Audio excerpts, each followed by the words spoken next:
রাত পোহাতেই বেড়ে গেল মোবাইল রিচার্জের দাম। হ্যাঁ, ঠিকই শুনছেন আপনি, রাত পোহাতে না পোহাতেই বেড়ে গেল মোবাইল রিচার্জের দাম। কেন বাড়লো এই মোবাইল রিচার্জের দাম? আর বেড়ে কতই বা হলো? কেন বাড়লো মোবাইল রিচার্জের দাম? কেন বাড়লো এই জিও সিমের রিচার্জের দাম? কেন বাড়লো এয়ারটেল ভোডাফোন রিচার্জের দাম? কি আছে এর পিছনের কাহিনী?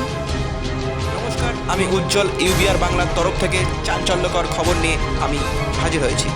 জানতে হলে চোখ রাখুন ইউবিআই বাংলা। কেন যাচ্ছে? কোথায় যাচ্ছে? কি হচ্ছে? কি করা হচ্ছে? দেখুন, 1 ঘন্টায় চাঞ্চল্যকর খবর, গা শিউরে ওঠার মতন খবর। আমি উজ্জ্বল আছি আপনাদের সাথে। কিসের প্রচার হচ্ছে? এত লোকজন কিসের? আতঙ্কিত কিসের? এত ভয় কাজ করছে কিসের? গ্রামের অলিতে গলিতে এত লোক কিসের? এত জমজমাট কিসের? সমস্ত বিস্তারিত খবর নিয়ে আমরা চলে ঘরে বসে জেনে যান কেন হচ্ছে, কোথায় কি হচ্ছে। চিন্তা করবেন না, আমরা আছি আপনাদের পাশে সময়ের সবার আগে।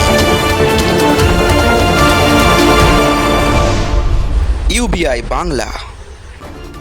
28 দিনের রিচার্জের আগে দাম ছিল 155 টাকা, সেটি বেড়ে হলো 179 টাকা।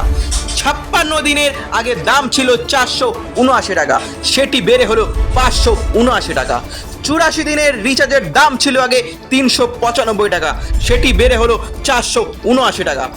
1 বছরের রিচার্জের দাম ছিল আগে 2999 টাকা, সেটি বেড়ে হলো 3599 টাকা।